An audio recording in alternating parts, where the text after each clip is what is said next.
Welcome back into our overtime segment with you every week right here on SportsSource.tv. Appreciate you checking out the show. Appreciate you checking out this extra segment. I want to talk a little bit more about Josh Dobbs. We kind of rushed through it during the show, of course, because we've got an hour and got to get two things.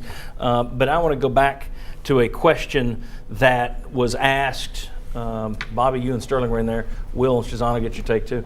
A question that was asked earlier: should Tennessee have played him earlier this season? And my question is, if you're a coach and you're going by practice, how do you go with a guy who doesn't practice as well? I'm not trying to defend the coaching staff, but if you put yourself in their shoes, how do you do that? If you're a coach, what do you make your judgment on? I say we should have played him earlier only if you hadn't had plans to redshirt him. Only. Which they were trying to. That's exactly why I would agree with you on that, Stroke. I mean, if you had plans to redshirt the guy because, hey, we know this guy has the talent and the ability to play. We want him to be here another 3 years after this year. I mean, they weren't putting him on the sidelines to say, we know he can't play, we know he can't help us. I mean, they knew he was better than Peterman the whole time, that he fit their system better, that he was going to be their guy. That's why they were trying to redshirt him. They were hoping they could get through the season and get to the bowl game minimum wins without him. Yeah. And that's just become because of the deficiencies at offensive line and just getting Worley beat up. You haven't been able to do that. So at some point, the plan you start off with, you got to go to plan B if it's not working. And that's what they found themselves in. Yeah. Shazan, should they have played him earlier? No, I think I'm with Will. I would have waited. I would have redshirted him, give him another year. Also give the offensive line another year to grow up. Yeah. We also get a chance to get more in. And actually, I think that the option is kind of what we want to run over there. And hindsight's 20/20. Yeah. Like I said, I'm gonna be with Sterling. I'm not gonna doubt what the coaches say. They're coaches. They see them every day. You see them in practice. Some guys practice well. Some guys play well. And I just think Dobbs happened to be a real big game player versus practice player. And hey, and every team has those type players. Yes. We had a couple of guys. One of the best players we had was Bobby Majors, and he'd go in and Mickey, my hamstring's a little tight. And Mickey said, "Okay, Bobby, you take it easy today. Put that green jersey on, and you don't practice today." And that's just the way it was. But when he got in the game, he was hell on wheels. Yeah. I mean, here's the thing: fans get mad about. They're going to get mad about because Dobbs had a good game, and they're going to say hindsight. And John Adams writing about it in hindsight. The coaches knew he could play and could help them win ball games. The whole goal was: are we going to let this year affect what we want in the next 2 to 3 years affect us? Bingo. And so it's not about these coaches can't identify a guy's talent, and he can't. They didn't know they could put him on the field, and he was going to be more effective than Peterman, and he might help them run their offense more than Worley was able to work. They were trying to play the long ball game here and hold a guy back and say, can we get to what we need to get done this year, which is get to a bowl game? We're not going to be able to do much more than that with him in or with him out in, but can we do it without him, hold him back so that we have 3 years after this? The people that are ill-advised in their criticism today are saying that they didn't understand they could put him in the game and he could help them win ball games.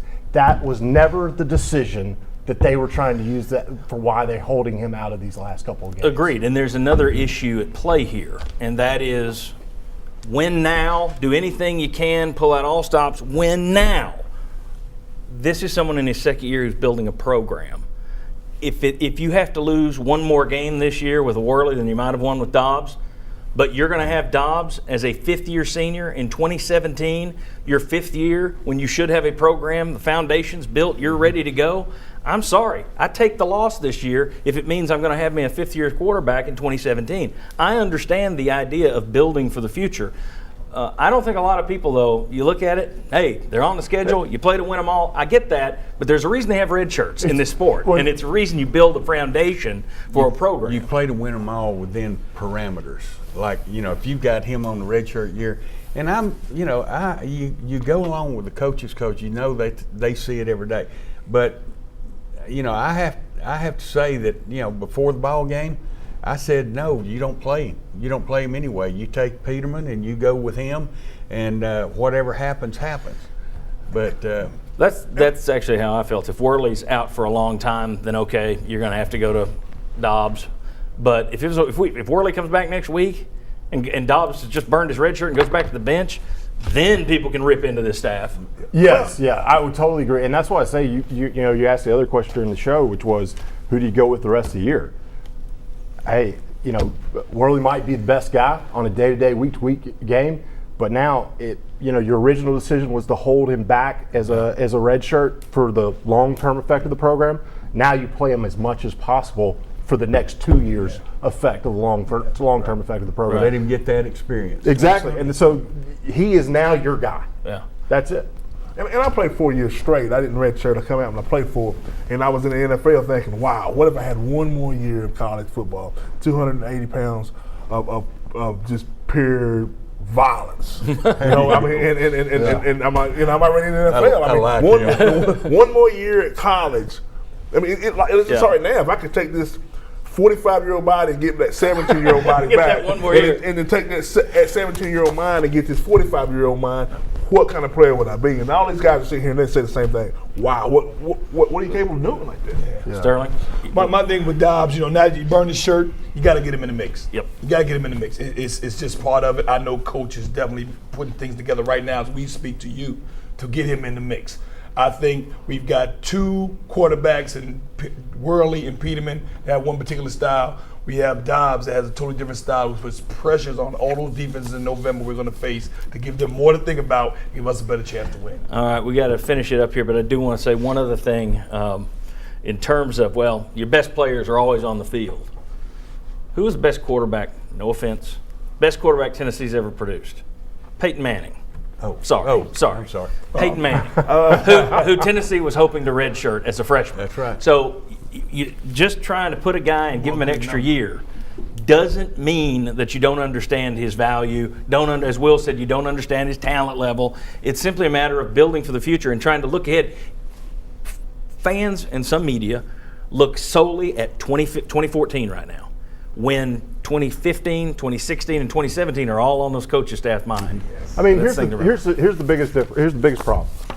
Fans have an incentive of win today, win now, even though they are chanting and liking the marketing slogan of brick by brick, building a program back, bring a foundation. It doesn't happen in 1 or 2 years. If you're talking about those are decisions that carry over, that have some decisions that have to be made today that hurt you in the short term, that take longer for years to be coming out better at the back end. So which one are you about? Are you about winning this year, or are you about building the program back? Coach, I think this coaching staff's trying to take the long haul look at it. Most of the fans are for building right now. A lot of bricks by a lot of bricks. Dump more bricks, dump more concrete. It should be built, right? There you go. All right, guys, I appreciate it. Thank you all for watching. We appreciate you every single week. We're about to roll into our 13th year coming up in 2015. That's amazing. That's all because of you. So thanks a lot for joining us here on SportsSource.tv. We'll see you next week on Channel 6, 11 a.m. on Sunday for the Sports Source.